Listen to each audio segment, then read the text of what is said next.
Alright guys, JJK chapter 270 is here, and I don't know about you guys, but things are getting a little weird. But without any further ado, we're going to get into all the questions, theories, and where I think the final chapter of the series is headed. This goes without saying, but there's going to be spoilers for this chapter in this video, so if you haven't read it, I suggest you click off now. The chapter kicks off with Megumi and Shoko paying respect to Sumiki as they visit her tombstone. Megumi thanking Shoko for what she did. She says, "Don't worry about it, even if all that's left is cremation, it's worth it to make them look nice. My actions helping her feel pretty in the afterlife is all the thanks I need." Shoko, then smoking her cigarette as is usual, says that moron should have let me handle Geto's body too, with Megumi responding, "You can say that again." Shoko, with a devious smile on her face, says, "Not that I believe in an afterlife anyway." So of course Shoko is definitely referring to Gojo in this scene, since obviously Kenjaku wouldn't have been able to take over Geto's body if it was completely cremated. Megumi then receives a phone call saying that he understands and he's going to head to the location of the person he's speaking to. We then see Shoko with a cigarette, and before even lighting it, just tosses it into the trash can and completely discards it. We know that Shoko obviously has a habit of smoking since she's basically the healer of the entire Jujutsu society as we know it, but the fact that she discarded this cigarette means to me that she knows the future ahead is going to be filled with a lot less stress, and so she won't need to rely on this crutch anymore.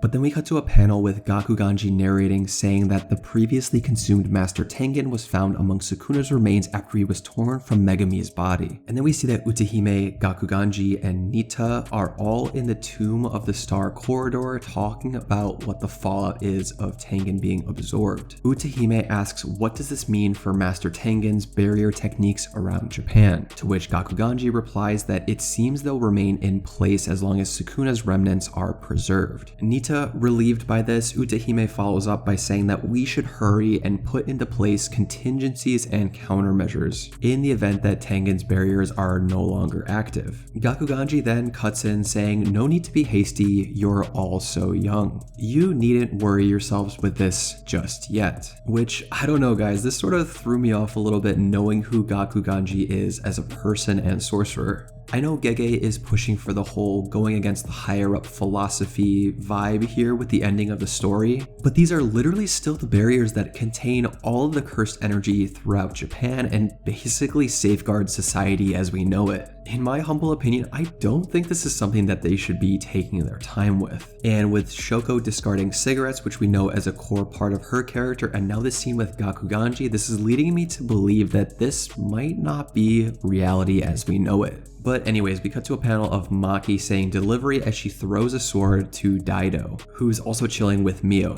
And for those of you guys who don't remember, Daido is this master swordsman who is a non-sorcerer, and Mio is an awakened sorcerer who was a part of the Culling Games. Mio was the dude who opened a simple domain that resembled a sumo ring and helped Maki achieve her full heavenly restriction potential. Daido, catching the sword, says a katana. Super happy that it is a cursed tool and a really cool weapon. Maki then explains that now the Culling Games have ended, there are probably going to be talks about what to do with you incarnated types. Seeing as Megumi came back alive, they'll likely have Yuji and Hana remove the cursed objects from the victims' bodies. She then goes on to state that then there's the players taken by the American military during all the chaos with the rule additions, and that we'll probably have to go get them back, and we can't just let you go as exceptions just because you're friendly. And since they're kind of not enemies or kind of not friends, but Maki still wants to help them out, she says that you didn't hear from me, but since they went public saying cursed spirits are a Tokyo exclusive phenomenon, even with the Culling Games finished, that'll be a safe zone. Curses throughout Japan are sure to keep gathering there, so that's where I would hide out. Daido, amused, says that I'll have no shortage of beasts to slice open. Mio saying, "No thanks, sumo with cursed spirits sounds like a drag." Maki, apathetic to the whole situation, says, "Do whatever you want, just know this is the last time I'll be watching your back, now scram." But before leaving, Daido says, "Hey Maki, when the time comes to give me the axe, you'd better be there, I'll be sure to cut you down." Maki Maki then chuckles to herself, and we see Mio acting like an idiot, screaming sumo to absolutely nobody. But then we cut to Charles, who, as you might remember, has that manga ability where you can kind of foresee what your opponent is about to do. He fought Hikari very briefly early on in the Culling games. And I don't know who exactly is in the room with him, but it looks to be like it's an editor or another reputable author in the space, because Charles then goes on to say that magazines should remain physical. Seeing a manuscript in print can provide valuable feedback for the author. Newcomers ought to have their work printed next to a veteran author at least once. This veteran author then goes on to say that you have a bitter tale to tell there, don't you? To which Charles then responds that I'm just a manga artist whose art sucks. The veteran author then, looking at his watch, says you better hurry, the print shop won't wait around for some newbies one shot. To which Charles retorts that they won't wait around for the pros either. But then we cut to our goat Takaba discussing jokes with somebody at a restaurant when he says, listen, it's fine to have your fair share of dirty jokes, but we should hold off on the blank jokes. Sorry guys, I don't want to get demonetized here. Sure, we're doing some inappropriate material, but it's all about just gross and silly stuff. The person across the table says, isn't that the same thing? When Takaba replies, like I've been saying, they're completely different. Are you even listening to me? Takaba then says, whatever man, let's go rehearse the new things. To which this guy replies, whoa, don't say that in public. Takaba then asks, what, you think rehearse is some kind of dirty word? And honestly guys, this shocked the crap out of me when I saw this panel, because obviously the profile of this body looks like Geto or Kenjaku. And of course with the panel covering the forehead, you can't see if it's stitched or unstitched, but I would think it would be absolutely hilarious if Takaba resurrected Kenjaku just for his own personal amusement or to have him in a comedy show. But then we cut to a panel of a shopping district center where we see Rin, who's the guy who has that sugar curse technique, and some unnamed person who I don't think we've seen before, but I think it looks to be a student or classmate of Rin's. The classmate asks, what do you want? And Rin says, I just wanted to apologize for what I did back then. I'm not quite sure what this thing he did was, but maybe he was bullied or did something mean to him or betrayed him in some way, but obviously there's some bad blood between these two guys. The student just looks at Rin and walks away completely, and Rin slumps down in despair and super sad, saying how he just wanted to fix things. We then jump over to Higuruma, who's talking to some girl who might be an aspiring lawyer or a law student, because she says, looks like they're not going to prosecute. Higuruma replies, likely pressure from the top brass. I hear they're going to work me to the bone as a sorcerer. The young lawyer then goes on to say, forgive me, what's left is a retrial. On behalf of the bereaved as their attorney, I'll be sure to really nail you, Mr. Higuruma. Then Higuruma, with a begrudging look on his face, says, I'm counting on it. And I think this is in reference to the prosecutor and judge that he killed as he awoke his curse technique, possibly. And given Higuruma is literally the goat of Jujutsu, I think he was able to get those charges waived by the higher-ups or some other entity. We then find out where Megumi went to, which is to talk to Angel / Hana Kurusu.